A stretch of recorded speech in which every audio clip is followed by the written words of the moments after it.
What's going on, guys? Welcome back to Fish Aquatics. Today we're going to be talking about the proper size aquarium for your goldfish.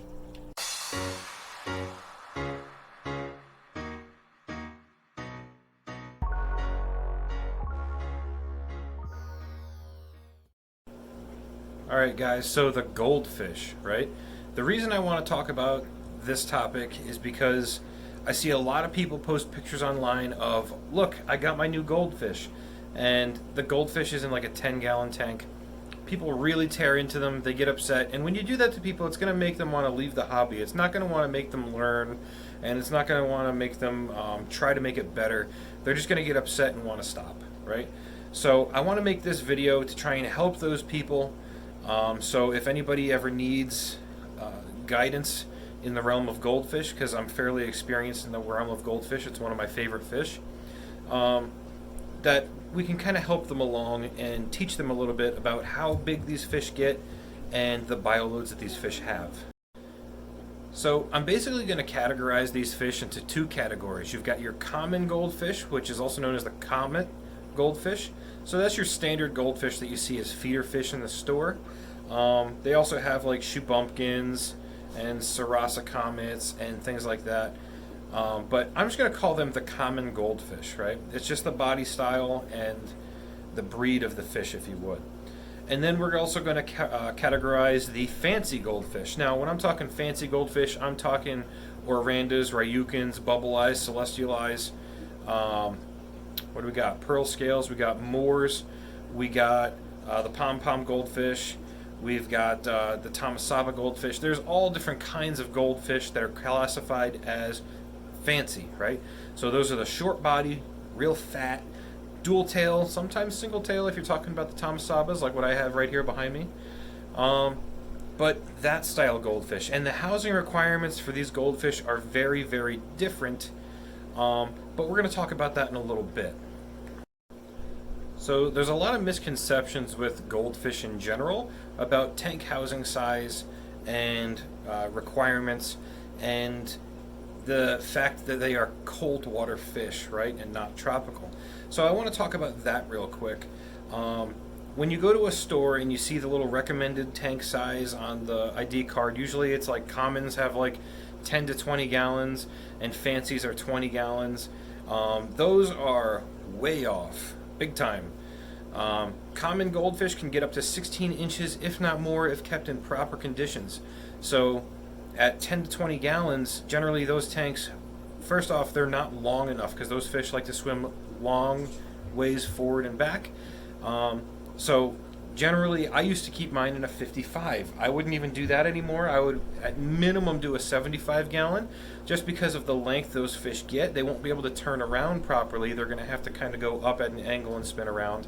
And it's unnecessary.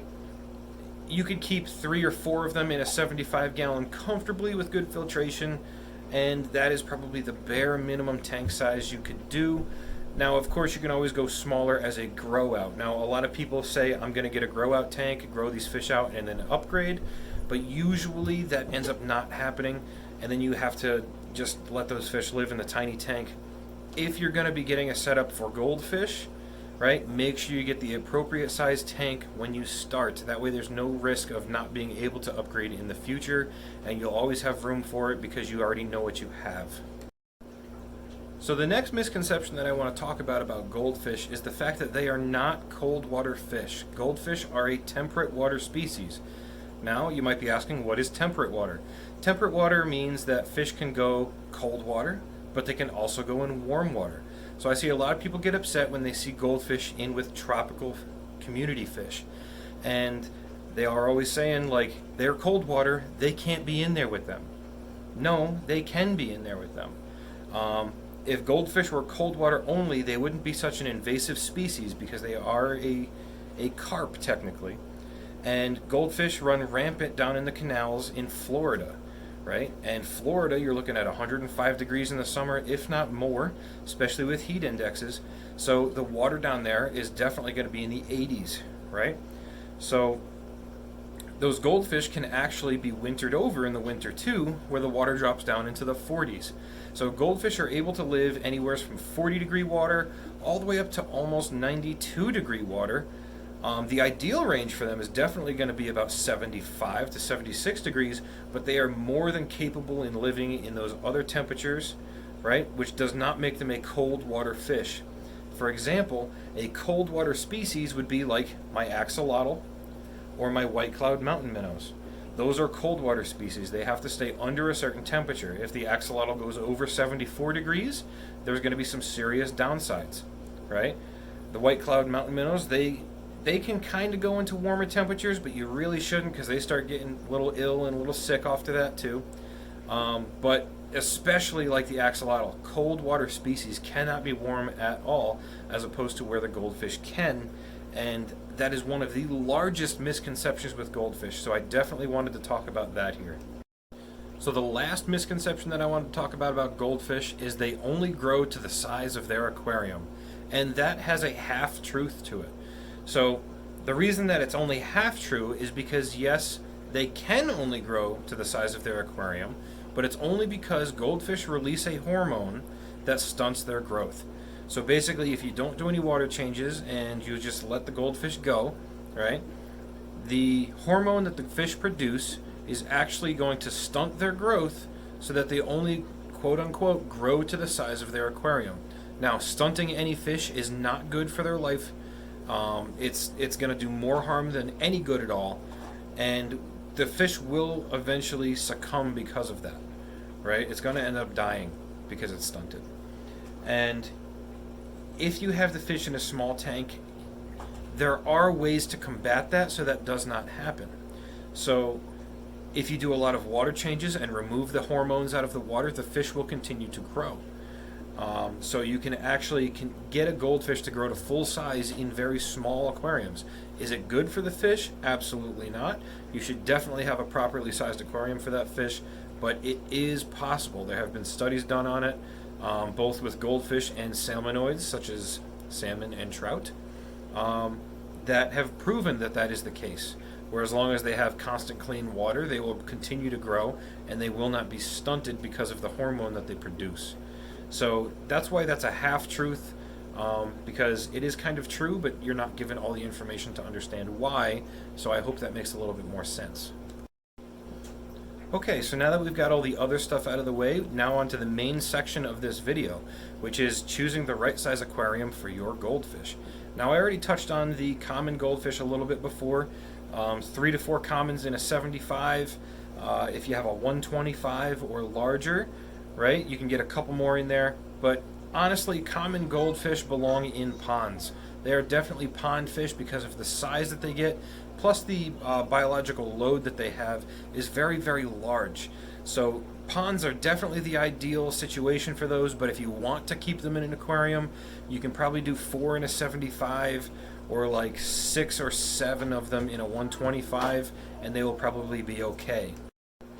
Now, the housing requirements for fancy goldfish is a little bit different, and I hear this recommendation given all the time that it's 20 gallons for the first fish and 10 gallons for each fish after that, right?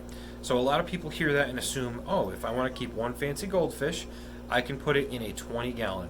And I'm going to show you why that is not true. So with this tank right here, you can probably see why people would assume you can put one goldfish in a 20-gallon tank, right? So this guy right here is about the size that you would see in a PetSmart or a Petco that you would get for about $5. And he is, he looks quite comfortable in there. So a lot of people go, yeah, this will work, 20 gallons for the first goldfish. And I just want to show you guys something, that this is absolutely not a long-term solution for your fish. So you should never plan on it being. And this is why. So this right here is a full-grown Oranda goldfish. And as you can quite clearly see, he is way too big for this 20-gallon tank. And a lot of people don't understand that, because they don't understand that these goldfish can actually get this large. Now, this, for reference, this tank is 24 inches long, and he is 11 inches, right? He is very, very large. He is just about the maximum size that these guys can get. He could be a little bit rounder in the belly, But just as an idea, you can see how absolutely enormous he looks in this tank. So this right here is why you can't have a goldfish in a 20-gallon tank without being an absolute slave to the water changes. And honestly, this just isn't humane in my opinion. You need, for this guy, he would be the most comfortable he could be alone in a 55-gallon or with 2 or 3 other fancy goldfish in a 75.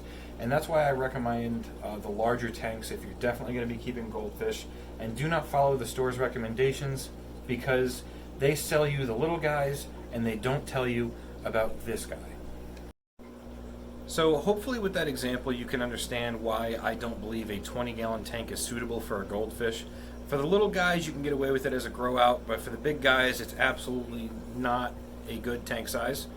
As a grow out it could work, but like I said before, grow outs don't always happen. You know, there's always plans to have it happen, but it doesn't always work out for everybody. You either have to move and can't upgrade tank sizes, or your significant other won't let you get a bigger tank, or something along the lines of that. And you just want to make sure that you have the ideal tank size already established for these guys when you first get them. That way they have room to grow and live in their environment around them. Because like I showed you with that big one, he barely had enough room to get around at all. He was running into the glass, he was running into the rocks, and really bulldozing the plants.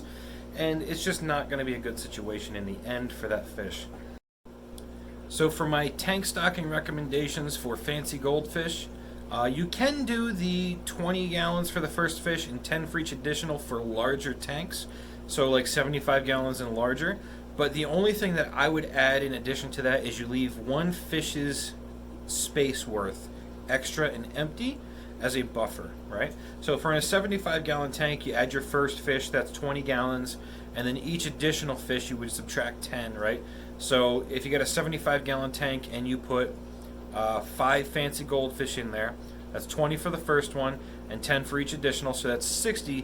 It leaves you a buffer capacity of about 15 gallons so that you know you're not overstocking that tank, which is going to make it so that your water change schedule isn't crazy out of hand, and you're going to be able to maintain that tank a lot easier.